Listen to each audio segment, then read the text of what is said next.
और जवाहरलाल नेहरू ने शपथ ले ली। ठीक है, इसमें क्या हुआ कि 14 अगस्त को, देखो 14 अगस्त की मिडनाइट को है ना,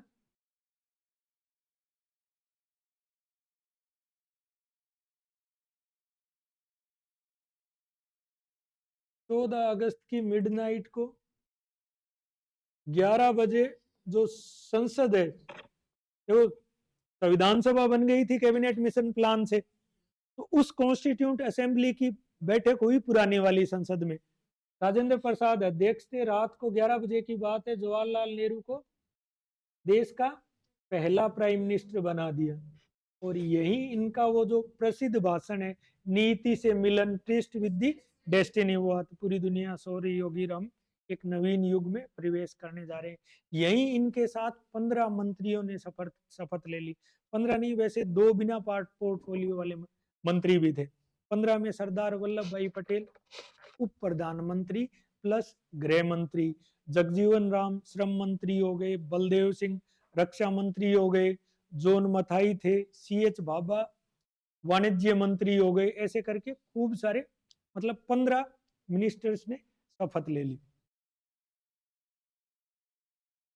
देखो, 2 लोग पहले लॉर्ड माउंटबेटन थे वाइसराय, और बाद में तुरंत ही आगे पहले भारतीय सी राजगोपालाचारी। अब चुनौतियां थी वो 3 थी, है ना। जैसे 3 में तत्काल में क्या थी, जैसे तीन तीन भाग में बांटते हैं। एक तो जो इमीडिएट चैलेंजेस थे, एक जो मीडियम टर्म वाले थे, और एक लॉन्ग टर्म के चैलेंजेस थे। तो इमीडिएट में तो आ गया रियासतों का एकीकरण, है ना, integration of the princely state. ये बड़ी समस्या थी, उनको तो तुरंत नहीं लेना था, या तो भारत के साथ रहते या पाकिस्तान के साथ जाते। सांप्रदायिक दंगे हो रहे थे जबरदस्त रूप से। सांप्रदायिक दंगे शुरू हो गए थे अगस्त 1946 से, जब से कैबिनेट मिशन प्लान को मुस्लिम लीग ने स्वीकार नहीं किया, उसी दिन से सांप्रदायिक दंगे शुरू हो गए। और बाद में जब जिन्ना ने वो सीधा एक्शन या सीधी कार्रवाई, प्रत्यक्ष कार्रवाई दिवस शुरू किया था, वहां से भारत में लगातार दंगे चल रहे थे। अब लोगों को ये तय हो गया था कि अंग्रेज तो जा ही रहे। फिर 60 लाख जो आए शरणार्थी, उनका पुनर्वास करना था। ठीक है, उधर से जो 60 लाख लोग आए, उनको जैसे ट्रेनों में भर भर के आए। दिल्ली की ये जितने भी है ना, एक तो ओल्ड राजेंद्र नगर नाम सुना होगा, सिविल सर्विसेज के लिए फेमस है। पंजाबी बाग हो गया, किंग्सवे कैंप हो गया, ये जो सारा का सारा एरिया है, ये जमीन उन्हीं को दी गई। एक महाराष्ट्र का जो उल्लास नगर है, तो पंजाबी तो लगभग बस गए दिल्ली में और पंजाब में, मुस्लिम अलग अलग जगह चले गए, सिंधी आए राजस्थान और गुजरात में। ठीक है, तो 60 लाख लोग बहुत होते हैं। एक जो भारत में जो मुसलमान रह रहे थे, उनकी सुरक्षा करना। देखो हुआ क्या कि दोनों तरफ से आवागमन शुरू हो गया, और यहाँ जबरदस्त दंगे भड़क गए। तो मतलब महिलाओं को और बच्चों का लगातार अपहरण कर रहे थे, दोनों तरफ से गैंग खड़ी हो गई। दंगों में किस तरीके का माहौल होता है समझते हो ना। पार्टीशन पे खूब सारी डॉक्यूमेंट्री है, यूट्यूब पे देख लेना। खुशवंत सिंह ने खूब लिखा है। एक पीछे मूवी आई थी सादत हसन मंटो की। मंटो को कितने लोग जानते हैं? आई थी ना मंटो की, अभी थोड़े दिन साल भर पहले आई थी। सादत हसन मंटो हिंदी के मतलब कहानीकार थे, और उन्होंने पार्टीशन को लेके बहुत अच्छी अच्छी कहानियां लिखी। ठीक है ना। तो वो दौर ऐसा था, उथल पुथल, उधर से ट्रेन खून से लथपथ आती थी। ठीक है, इधर से जो जाती थी वो भी ऐसे ही आती थी। ठीक है, बिल्कुल वो गदर वाला वो पार्टीशन, मतलब उससे भी ज्यादा भयानक था, आप सोच नहीं सकते, है ना। जैसे वहां जो सरदार वहां से जो भाग रहे थे, बच्चों को वहीं अपने मार के और यहाँ आए फिर, क्योंकि ये था कि लड़कियां या बच्चे किसी दूसरे के हाथ में पड़ गए तो वो नुकसान करेंगे। बहुत सारी को मतलब जबरदस्त, मतलब दोनों तरफ से हुआ, दंगों में होता है इस तरीके से।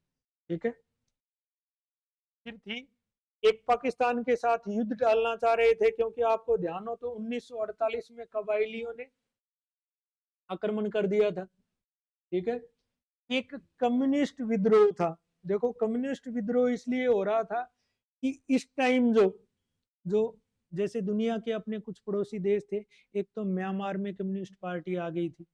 ठीक है। एक जैसे चाइना में तो कम्युनिस्ट पार्टी पहले से सक्रिय थी, रूस में जो कम्युनिस्ट पार्टी थी वो एकदम उफान पे थी, स्टालिन वाला दौर था। ठीक है। तो भारतीय जो जो कम्युनिस्ट थे, भारतीय कम्युनिस्टों ने आजादी के लिए ये कहा कि ये जो आजादी है ये आजादी तो झूठी आजादी है। ठीक है, मैं कह रहा था ना आपको पहले जब मैंने मॉडर्न इंडिया पढ़ाया, भारत छोड़ो आंदोलन में वो शामिल ही नहीं है। ठीक है। तो भारतीय जो कम्युनिस्ट थे उन्होंने दो जगह माहौल खराब किया, एक तो पश्चिमी बंगाल में खराब किया, और एक जो हैदराबाद की रियासत भारत में शामिल इसलिए नहीं हो रही थी कि वहाँ ये जो कम्युनिस्ट थे इन्होंने वहाँ ये कह रखा था कि ये जो सांप्रदायिक दंगे हैं वो कांग्रेस सरकार जानबूझ के करवा रही है, और ये जो अमेरिका का पूंजीवादी मॉडल है उस पे ये जो सरकार है वो काम कर रही है, तो ये आजादी झूठी आजादी है। ठीक है, ये था। फिर मिडिल टर्म की थी, एक तो संविधान का निर्माण करना, एक वही लोकतांत्रिक और नागरिक स्वतंत्रतावादी राजनीतिक व्यवस्था का निर्माण, चुनाव करवाना, और कृषि में सामंती व्यवस्था का उन्मूलन आदि। कृषि में सामंती व्यवस्था क्या थी, अभी भी जैसे जमींदारी जो सिस्टम था, जमींदारी सिस्टम में जमीन का मालिक कौन था, अभी भी जमींदारी चले आ रहे थे। बताओ इतना समझ आया क्या? आगे ये सारी चीजें रिपीट होगी।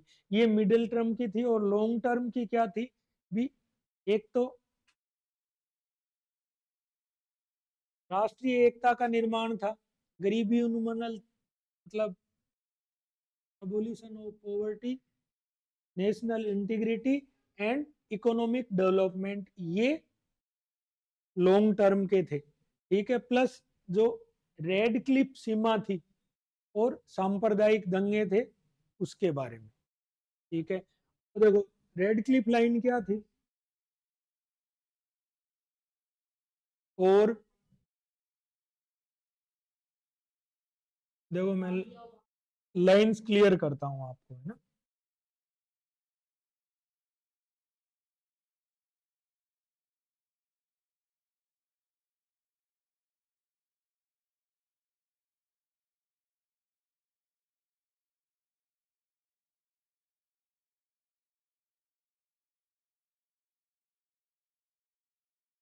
देखो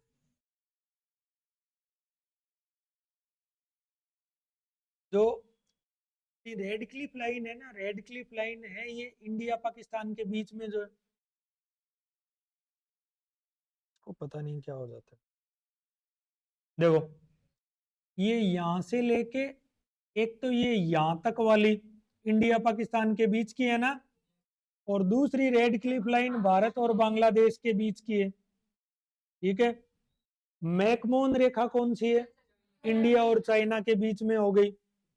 ये कब, 1914 का जो शिमला समझौता हुआ था उससे खींची गई थी। ठीक है, और डूरंड रेखा जो थर्ड जो वार हुआ था, एंग्लो अफगानिस्तान वार हुआ 1893 में, पीछे रेड क्लिफ लाइन पे विवाद चल रहा था ना, जो मान नहीं रहे थे, जो अफगानी थे इसको मान नहीं रहे थे 2017 में, वहां जो बाड़ाबंदी करनी शुरू करी इस डूरंड रेखा पे, ये 1893 की, ये 1914 की, ये 1947 की। ठीक है, अब देखो, अब है ना दो तरह से विभाजन हुए, इधर तो पश्चिमी पंजाब का हुआ जो पाकिस्तान में गया, ईस्टर्न पंजाब तो अपने पास रह गया, और इधर हुआ वेस्ट बंगाल अपने पास रह गया, और ईस्ट बंगाल बांग्लादेश बन गया, उस टाइम तो पाकिस्तान में गया। ठीक है, तो ये था। इस तरीके से जैसे पश्चिमी पंजाब में है ना 62,000 वर्ग मील क्षेत्र था, और 1.57 करोड़ लोग थे। ठीक है, 1941 वाले सेंसस के, हालांकि ये है ना सेंसस प्रॉपर नहीं थी, 1941 वाले में कमियां थी, तो मोटा मोटी ये अनुमान था। अब उनमें भी जैसे 11,85,000 जो थे वो मुस्लिम थे, और बाकी थे, बाकी हिंदू हो गए। अब पूर्वी पंजाब में 37,000 वर्ग मील था, ये 1,26,00,000 जनसंख्या थी, और जिसमें से ये 43 लाख तो थे मुस्लिम, और लगभग 21 लाख थे ये हिंदू, ये जो भारत का हिस्सा बन गए, ये देख लेना, है ना। नहीं, जनरल आइडिया रहे आपको। देखो अब सीमा आयोग के सामने क्या क्या चुनौतियां थी, देखो चुनौतियां तो बहुत सारी थी। यही सीमा आयोग में 2 मुस्लिम और 2 हिंदू जजेज हो गए। और कौन था इसका अध्यक्ष? रेडक्लिफ। ये भारत आए थे पहली बार, ठीक है। इनको कुछ अता पता नहीं था भारत के बारे में। इवन देखो मतलब इससे बड़ी आयरनी क्या हो सकती है कि इनके पास जो मैप था वो मैप भी ठीक नहीं था, ठीक है। तो थोड़े तो दिन तो इन्होंने बॉर्डर एरिया पे घूम घाम के लास्ट में बैठ के और उस मैप पे स्केल से लाइन खींच, मतलब इस तरीके से भारत का विभाजन हुआ था। तो इतनी गड़बड़ तो होनी ही थी। ये था, ठीक है। दंगों से प्रभावित क्षेत्र, दंगों से प्रभावित क्षेत्र जहां जहां रेड क्लिप खींची गई। अब दंगों से प्रभावित जो क्षेत्र था ना, वो वर्तमान वर्तमान पंजाब और पाकिस्तान वाली सीमा अधिक प्रभावित थी। और पाकिस्तान वाली सीमा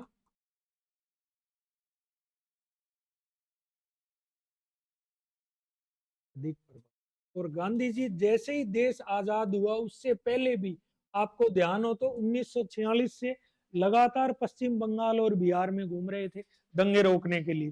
तो जो पूर्वी सीमा थी वो थोड़ा कम प्रभावित था, प्रभावित तो वही था लेकिन पूर्वी सीमा थोड़ी कम प्रभावित।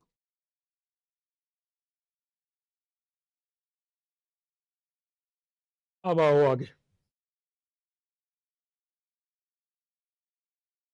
देखो अब समस्या क्या थी कि देश का तो विभाजन हो गया लेकिन एक तो सिविल सर्वेंट का विभाजन होना था।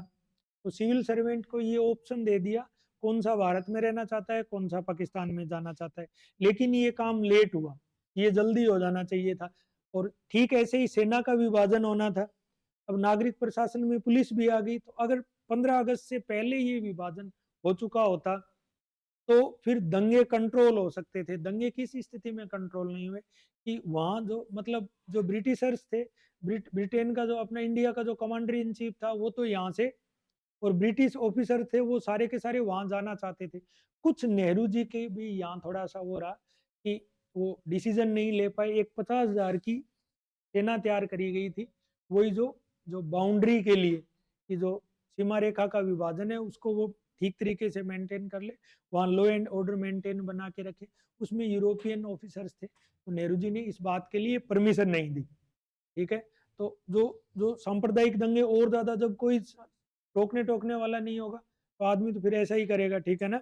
आज पुलिस हटा लो 2 घंटे के लिए, 2 घंटे पुलिस नहीं आएगी, लोग यहीं सड़क पे चारपाई डाल के सो जाएंगे, है ना। मैं सच कह रहा हूँ, है ना। इस चीज को हम लोग बहुत महसूस करते हैं, ठीक है ना। आप 2 घंटे के लिए कभी पुलिस हटा के देखो और फिर पता लग जाएगा कि लोग कानून को कितना मानते हैं या आदमी का व्यवहार। जितने भी ये बड़े हड़तालें हैं और वो पीछे कोई बड़ा सा आरक्षण आंदोलन हुआ था हरियाणा में, कुछ लोग लूट लाए थे, है ना।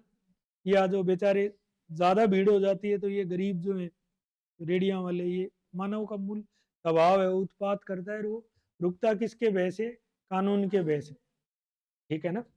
तो ये देखो, नागरिक सरकार के विभाजन को सौहार्दपूर्ण ढंग से हल करने के लिए एक विभाजन परिषद की स्थापना करी जिसकी अध्यक्षता गवर्नर जनरल ने की। इसमें और भारत और पाकिस्तान के दो दो प्रतिनिधि शामिल थे। सभी सिविल सेवकों को उस डोमिनियन के बारे में विकल्प देने की पेशकश की गई जहां वो जाना चाहते थे। उनको छूट थी, जो जहां जाना चाहे अपना ऑप्शन भर दे। देखो, एक जो फाइनेंस क्या था, फाइनेंस का भी तो बंटवारा करना था। पाकिस्तान आधा मांग रहा था लेकिन आधा नहीं दिया उसको, उसकी जरूरत के हिसाब से फाइनेंस का भी बंटवारा कर दिया गया, ठीक है। अगला आएगा कि जो ये रक्षा कार्मिक, डिफेंस पर्सोनल एंड इक्विपमेंट्स जो होते हैं, जो इक्विपमेंट्स जो आर्मी के पास जो भी इक्विपमेंट है, आर्म्स है, एमिनेशन है, जो भी, इन सारी चीजों का भी विभाजन कर लिया गया, ठीक है। अगला विभाजन देखो, अब 30 जनवरी को क्या हुआ? गांधी जी बिड़ला हाउस है नई दिल्ली में, वहां पढ़ रहे थे, वो प्रार्थना कर रहे थे। प्रार्थना करके जैसे ही बाहर निकले, एक आदमी आया भीड़ को चीरते हुए जल्दबाजी में, पहले गांधी जी के पैर छुए, फिर पास में जाके उसने गांधी जी को 3 गोलियां मार दी, और वो आदमी था नाथूराम गोडसे। ठीक है, जल्दी गोडसे को अरेस्ट कर लिया। सेम उसी दिन शाम को देश के नाम नेहरू जी का संबोधन आया कि मतलब जो हमारे लिए प्रकाश का स्तंभ था वो हमेशा के लिए बुझ गया, और ये मैसेज नेहरू जी का आया रेडियो पर। फिर ठीक ऐसे ही सेम ऐसे ही सरदार वल्लभ भाई पटेल ने लोगों से ये अपील की कि गांधी जी के सिद्धांत थे हिंसा नहीं करनी, तो हमें हिंसा नहीं करनी। बाद में गोडसे की जब ट्रायल चली, ठीक है, अब तो वो समय आ गया जब लोग गोडसे को हीरो बना के पेश करते हैं। ठीक है, ये वो दौर था जब गोडसे की ट्रायल चली, तो उसने ये कहा कि गांधी जी का जो पाकिस्तान के मुसलमानों की तरफ झुकाव था, उसकी वजह से मैंने गांधी जी की हत्या करी है। ट्रायल चली, ट्रायल चला के नाथुराम गोडसे को फांसी दे दी। ठीक है, और जो जो इस तरीके के संगठन थे जिन पे ये आरोप लगाया जाता था, ऐसे एक संगठन को बैन कर दिया था उसने। ठीक है,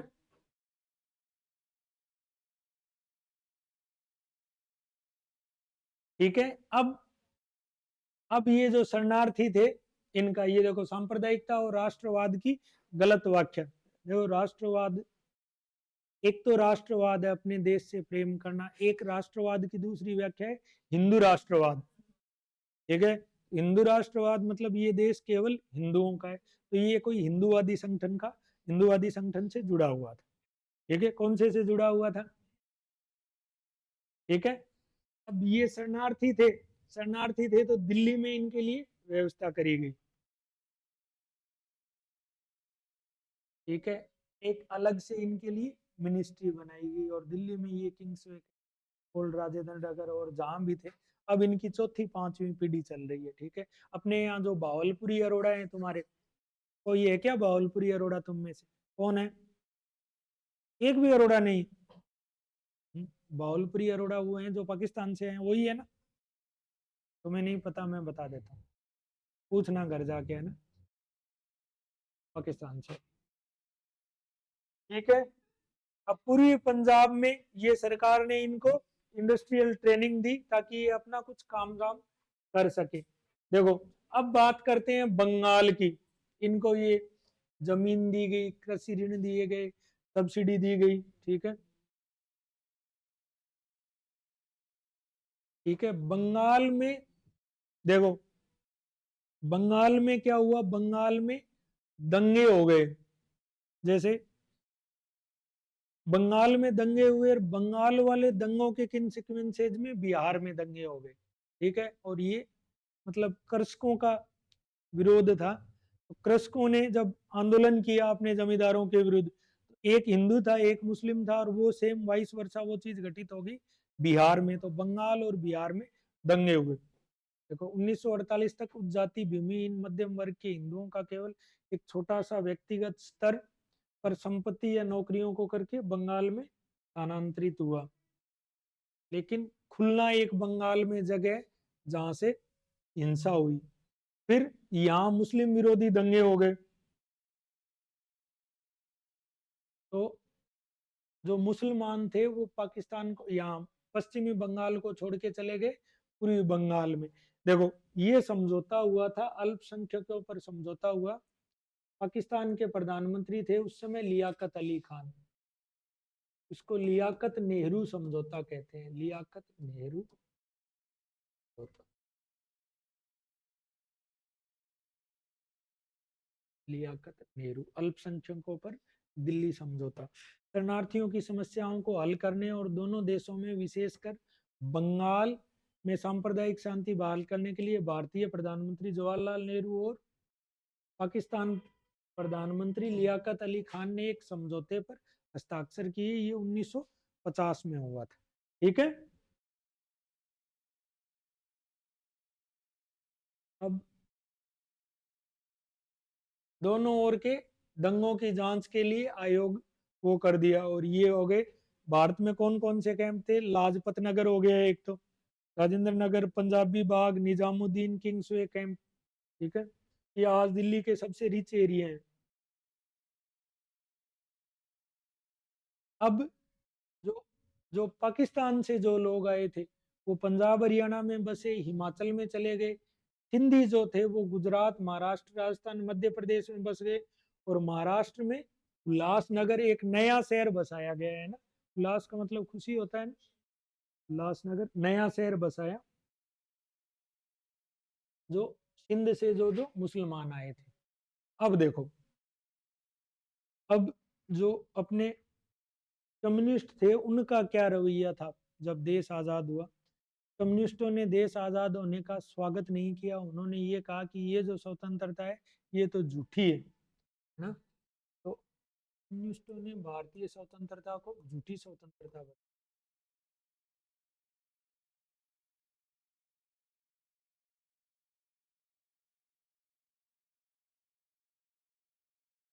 ये आजादी झूठी है ऐसा करके उन्होंने नारा दिया, ये आजादी झूठी है ये नारा दिया।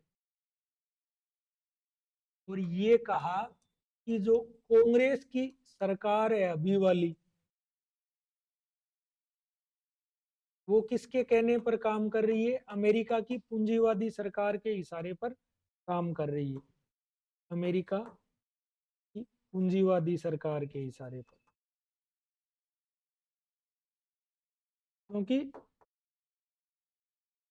इस समय तक रूस की जो कम्युनिस्ट पार्टी थी वो बहुत पावरफुल थी। रूस के साथ कम्युनिस्टों का प्रभाव था। चीन में कम्युनिस्टों की सरकार थी, ठीक है, चीन के साथ इंडोनेशिया में सरकार थी, अपने पड़ोस में म्यांमार में उनकी सरकार थी। तो माहौल ऐसा बन रहा था, इस समय तो ऐसा लग रहा था कि पूरी दुनिया इस लाल झंडे से रंगी जाएगी। इनका प्रभाव बहुत जबरदस्त था।